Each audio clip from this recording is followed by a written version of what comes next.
بسم اللہ الرحمن الرحیم۔ شروع کرتی ہوں اللہ کے نام سے جو بڑا مہربان اور نہایت رحم کرنے والا ہے۔ تمام سننے اور دیکھنے والوں کو السلام علیکم۔ کہتے ہیں کہ ایک مرتبہ عرب میں قحط پڑا اور پانی تک بالکل خشک ہو گیا۔ ایک بدوی تھا، اول تو وہ یوں بھی معاش نہ رکھتا تھا اور قحط کی وجہ سے اور بھی تنگی میں مبتلا ہو گیا۔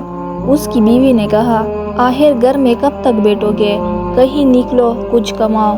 اس نے کہا، مجھ میں کوئی ہنر نہیں تو کہاں جاؤ۔ بیوی نے کہا، خلیفہ بغداد کے پاس جاؤ اور حاجت پیش کرو، غرض حاجت کے لیے کسی ہنر کی ضرورت نہیں۔ اس نے کہا، ٹھیک ہے، مگر خود خلیفہ کے پاس جانے کے لیے کچھ تحفہ چاہیے، سو تحفہ کیا لے جاؤ۔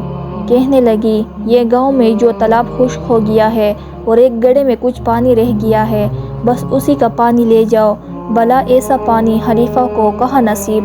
وہ یہ سمجھتی تھی کہ بغداد میں بھی ہمارے گاؤں کی طرح پانی نہ رہا ہوگا۔ سچ کہا، واقعی خلیفہ کو ایسا سڑا ہوا پانی کیوں ملنے لگا؟ غرض وہ پانی اس نے ایک گڑھے میں بھرا، یہ سر پر رکھ کر سیدھا بغداد کی طرف روانہ ہوا۔ جب وہاں پہنچا تو خلیفہ تک پہنچایا گیا۔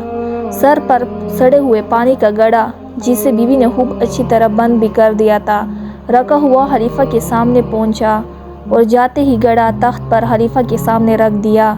خلیفہ نے پوچھا، یہ کیا ہے؟ کہنے لگا، ھذا ماء الجنہ، یہ جنت کا پانی ہے۔ خلیفہ نے حکم دیا کہ کھولو۔ کھولا گیا تو سارا دربار سڑ گیا، مگر خلیفہ ایسا کریم النفس تھا، ناک بو بھی نہیں چڑھائی۔ خلیفہ کی تہذیب کے اثر سے سارا دربار خاموش رہا۔ خلیفہ نے خدمتگار کو حکم دیا کہ اسے لے جاؤ، اسے ہمارے خزانے میں رکھو اور ان کا گڑھا خالی کر کے اشرفیوں سے بھر دو اور ان کی خوب خاطر مدارت کرو۔ چنانچہ ایسا ہی کیا گیا۔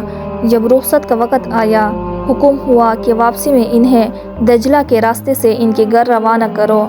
اشرفیوں سے گڑھا بھرا جانا، اولئک یبدل اللہ سیئاتہم حسنات کا تو مصداق تھا، مگر اس نے جو دجلہ دیکھا اور اس کے پانی کی لہریں اور ٹھنڈی ہواؤں کا لطف نظر آیا، پھر تو اس پر گڑھ پانی پڑ گیا کہ جس کے قبضے میں اتنا بڑا دریا ہے، اس کے دربار میں میں نے یہ ہدیہ پیش کیا۔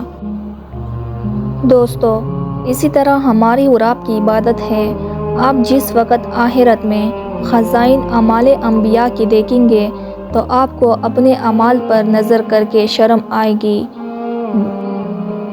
بلکہ وہاں تو اعمال کاملہ و فاضلہ کا بھی یہی فیصلہ ہے کہ ان اللہ لغنی عنکم، خدا کو تمہاری کچھ حاجت نہیں۔ یہ تو ان کی عنایت ہے کہ ان اعمال کی توفیق دے دی، تو ہمیں چاہیے کہ ان کی نعمت و توفیق پر نظر کریں، نہ کہ اپنے عمل اور خدمت پر۔ تم یہ احسان مت رکھو کہ بادشاہ کی خدمت کر رہے ہو، بلکہ بادشاہ کا احسان مانو کہ اس نے تمہیں اپنی خدمت کے لیے قبول کر لیا ہے۔ جزاک اللہ۔